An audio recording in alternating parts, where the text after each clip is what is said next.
Tampaknya KPK tancap gas untuk menjawab keraguan masyarakat mengenai kemampuan KPK mengungkapkan kasus-kasus korupsi. Tahun lalu menangkap 2 orang menteri dan kemudian sangat getol melakukan OTT atau penangkapan terhadap para kepala daerah yang diduga terlibat dalam korupsi. Pertanyaan besarnya, apakah betul KPK sudah on the right track? Kita harus melihat ini secara mendasar karena ada sejumlah kriteria yang masih kita ragukan sudah dipenuhi oleh KPK.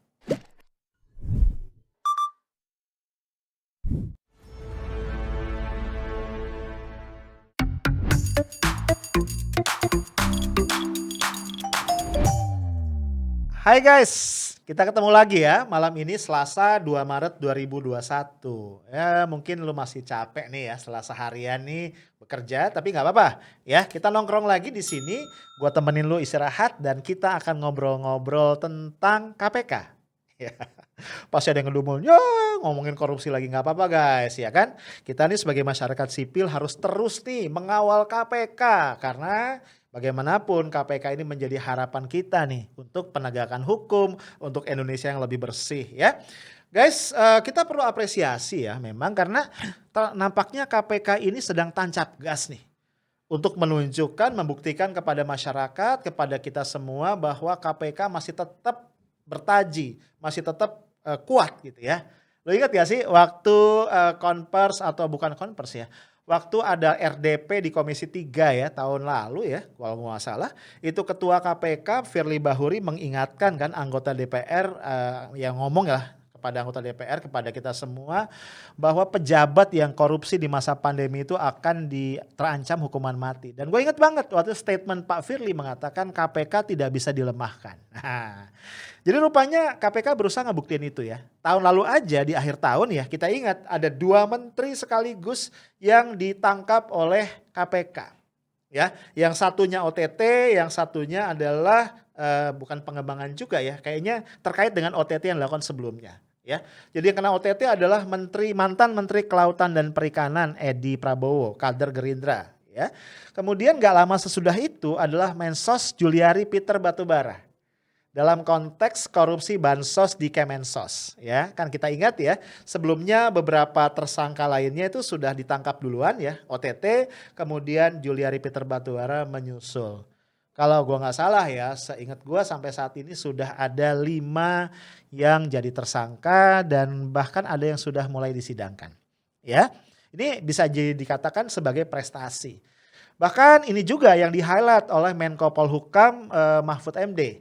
Ya, untuk menjawab tadi keraguan apakah KPK dilemahkan gitu ya. Dia mengatakan nih buktinya, bahkan menteri aja ditangkap.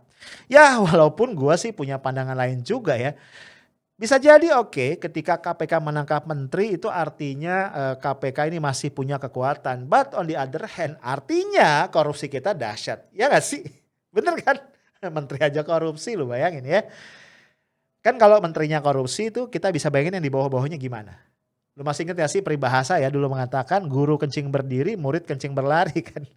Kalau menterinya nih begitu yang di bawahnya kayaknya kemungkinan ikutan ya.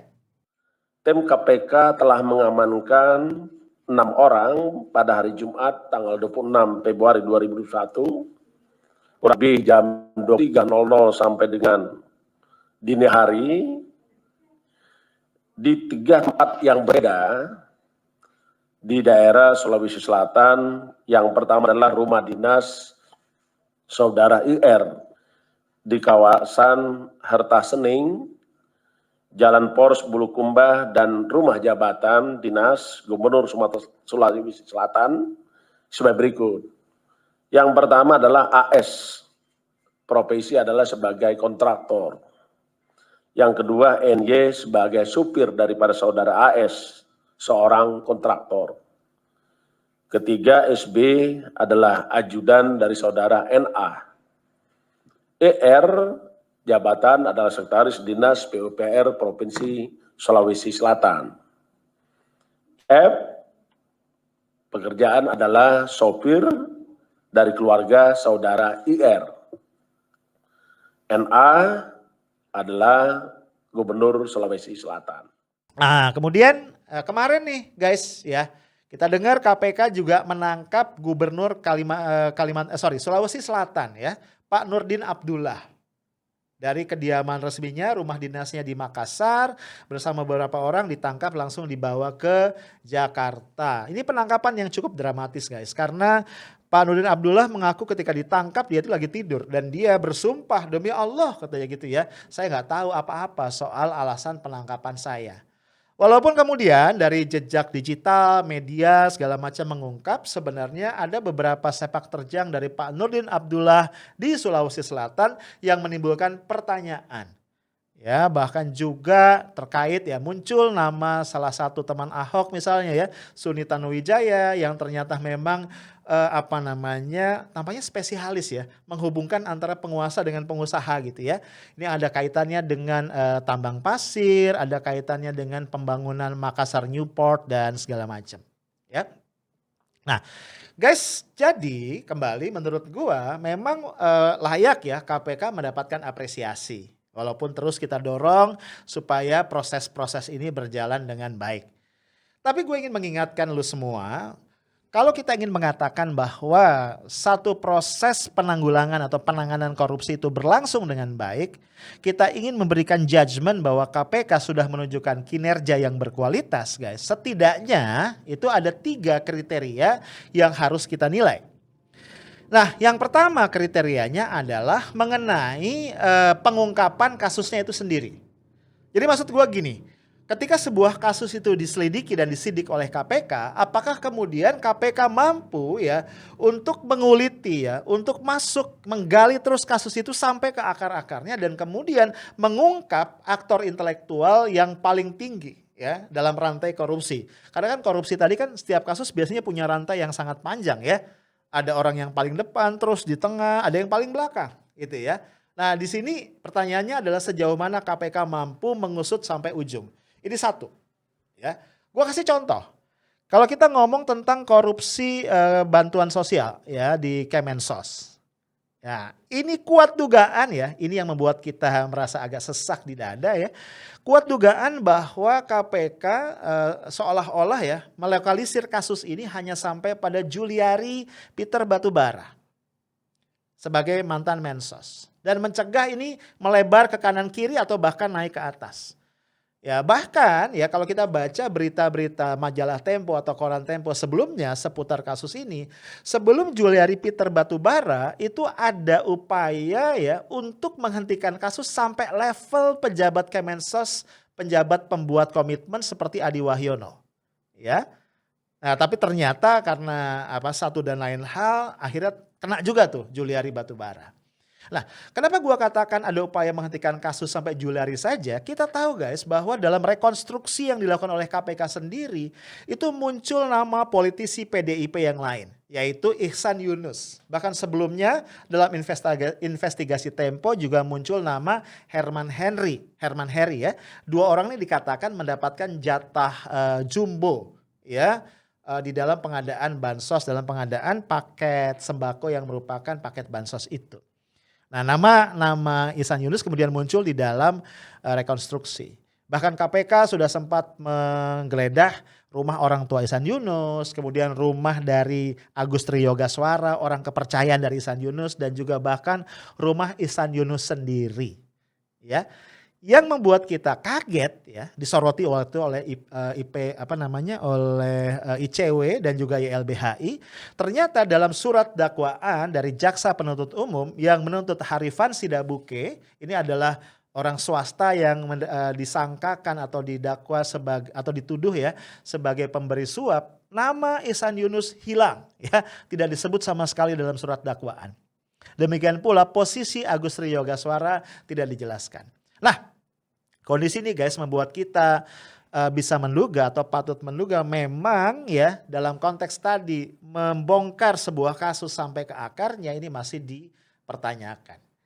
Nah, apa motivasinya? Ini yang perlu kita bongkar ya.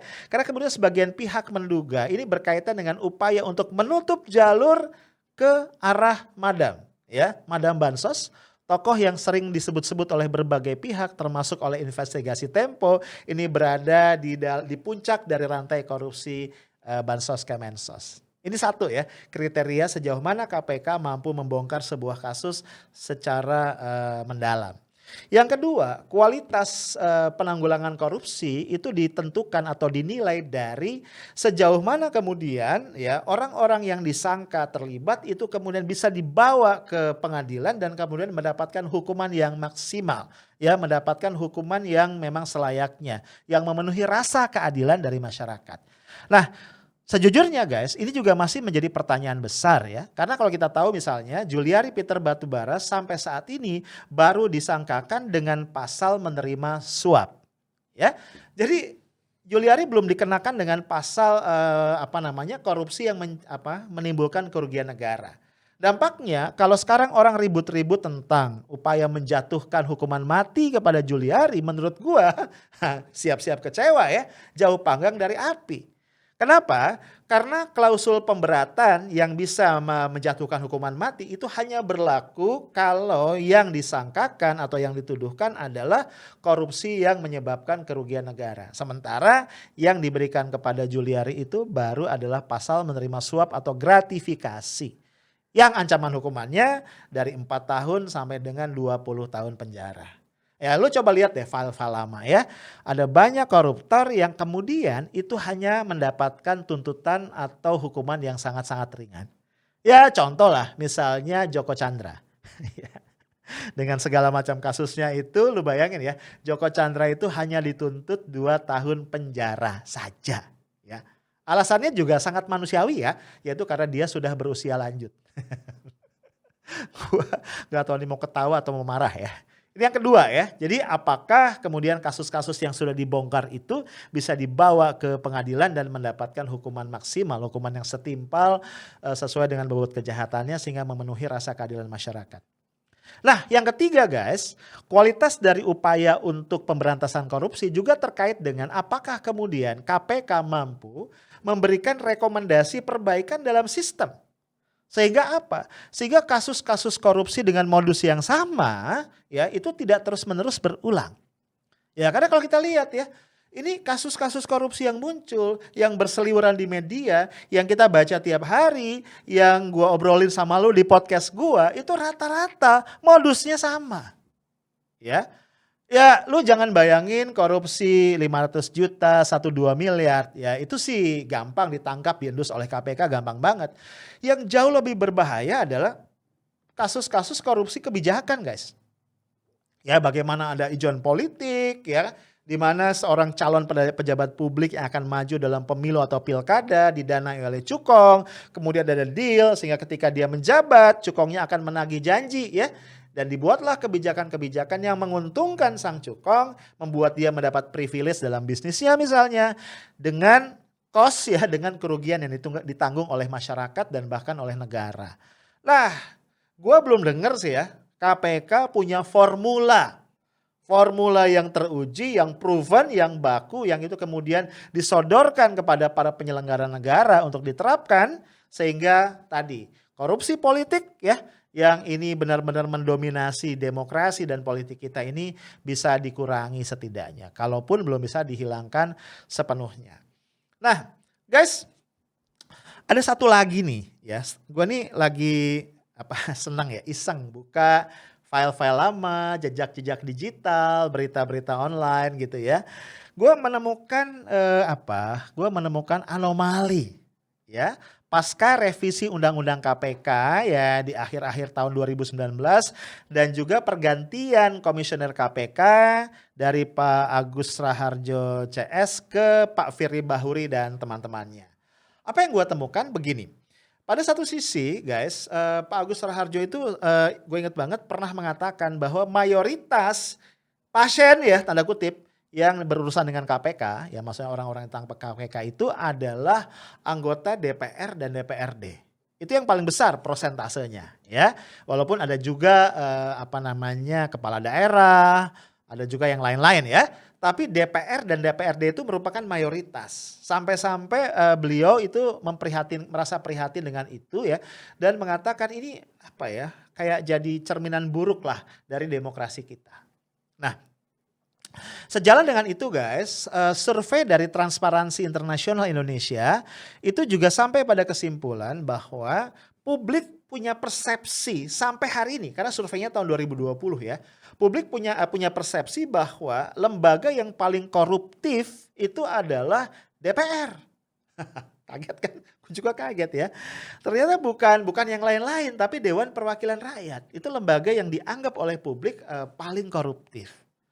Nah, tapi ketika gua coba lihat, iya sih KPK itu tadi nangkap menteri, ya kan nangkap banyak banget kepala daerah. Ya aduh kalau kepala daerah itu dahsyat ya.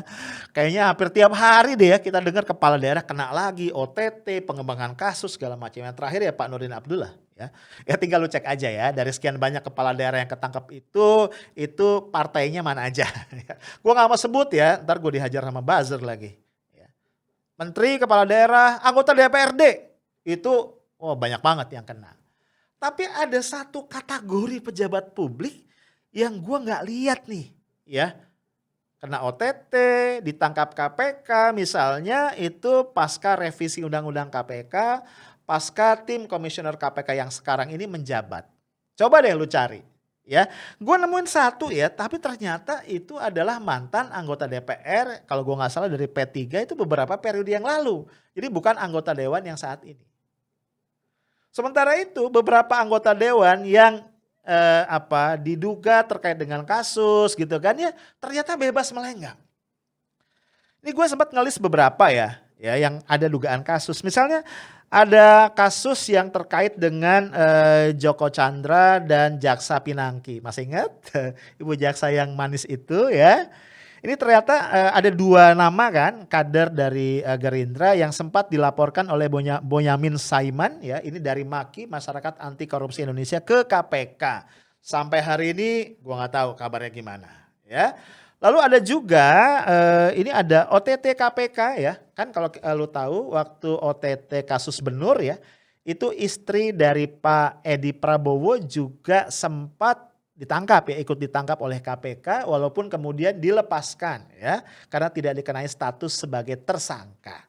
Jangan lupa istri Pak Edi Prabowo itu adalah anggota DPR RI ya. Padahal ya kalau kita baca ya berita-berita terkait ya diduga istri Pak Edi ini juga ikut menerima uang walaupun uang itu kemudian ditampung di dalam rekening dari staf ahlinya atau asistennya ya. Itu yang kedua. Kemudian yang ketiga ya ini ada lagi laporan dari beberapa pihak ya juga ada laporan utama investigasi majalah Tempo mengenai suap ekspor impor ya impor hortikultura ya buah dan lain-lain yang melibatkan dua orang kader Partai Nasdem ya yaitu Ahmad Ali dan Rusdi Mase. Ya ini masih dugaan. Waktu itu gue inget banget PLT Jubir KPK Pak Ali Fikri menjanjikan bahwa KPK ini akan mengusut kasus ini, mengusut laporan ini. Tapi sampai sekarang ya nggak jelas ya, menguap begitu saja.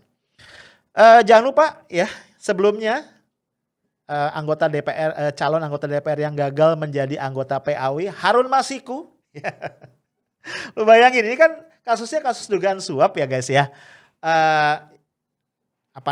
Mantan komisioner KPK Wahyu Setiawan itu sudah ditangkap, sudah divonis gitu kan ya. Ada juga orang Bawaslu ya kan, ada juga yang lain-lain. Tapi Harun Masiku yang menjadi penyuapnya itu sampai sekarang raib dan KPK tidak berhasil menemukannya. Nah, kuat dugaan guys, raibnya Harun Masiku ini sebagai bagian upaya untuk memutus tadi rantai korupsinya. Karena kalau sampai Harun Masiku tertangkap, jangan-jangan nih level yang lebih tinggi di partainya juga akan terseret. Apalagi yang kita juga nggak dengar lagi, ya tadi Ihsan Yunus. Ya, padahal jelas-jelas ya dia disebut di dalam rekonstruksi ya dan dikatakan pula Harifan Sidabuke sebagai penyuap itu memberikan uangnya untuk Ihsan Yunus melalui Agus Triyogaswara. Tapi Ihsan Yunus juga tidak disentuh sama sekali sampai hari ini oleh KPK. Dan terakhir juaranya jelas adalah Madam Bansos ya, yang diduga adalah petinggi dari PDIP yang juga merupakan anggota DPR RI. So guys, dengan poin-poin tadi, akhirnya gue teringat ya. Beberapa waktu yang lalu gue ngobrol dengan seorang narasumber yang tentu saja gue nggak bisa kutip ya dalam kesempatan ini. Narasumber tadi mengatakan Bung Arif, saya mau cerita. Wah, ternyata setelah gue simak ceritanya ngeri-ngeri ya. Karena menurut yang bersangkutan ada semacam deal ya, ini dugaan ya. Again ini adalah dugaan. Ada semacam deal antara Dewan ya dengan Komisioner KPK hari ini bahwa KPK itu boleh menindak siapapun ya dalam konteks penegakan pemberantasan korupsi kecuali anggota Dewan. Nah, jadi gue tiba-tiba teringat ya, apa iya ya sasus rumor tentang deal itu benar? Gue nggak tahu ya. Tapi tadi ya faktanya ya mungkin gue salah ya. Tapi seingat gue, sepemahaman gue, hasil investigasi gue menunjukkan tidak ada tadi satupun anggota DPR yang terjerat oleh KPK. Ya kalau kita mau berprasangka baik kita mungkin bersyukur alhamdulillah ya DPR RI sekarang sudah begitu bersihnya sehingga tak satupun yang terjerat KPK. Tapi kan kemudian kalau kita mau berpikir agak skeptis, agak kritis kita akan geleng-geleng kepala. Kok bisa menteri loh ya itu ketangkap KPK? Kan pertanyaan mendasarnya adalah apakah mungkin korupsi menteri dilakukan tanpa melibatkan anggota dewan? Apakah mungkin korupsi kebijakan hanya melibatkan para eksekutif? Kan gitu ya guys. Nah tentu saja ya kita sangat menyesalkan kalau sinyalemen atau dugaan yang ngeri-ngeri sedap tadi benar adanya. Kalau sampai ada deal ya antara KPK dengan Dewan ya suramlah sudah masa depan pemberantasan korupsi di Indonesia. Kita berharap ya dugaan tadi salah, mudah-mudahan. Guys itu aja dari gua Stay Tough, Smart and Professional. Assalamualaikum warahmatullahi wabarakatuh.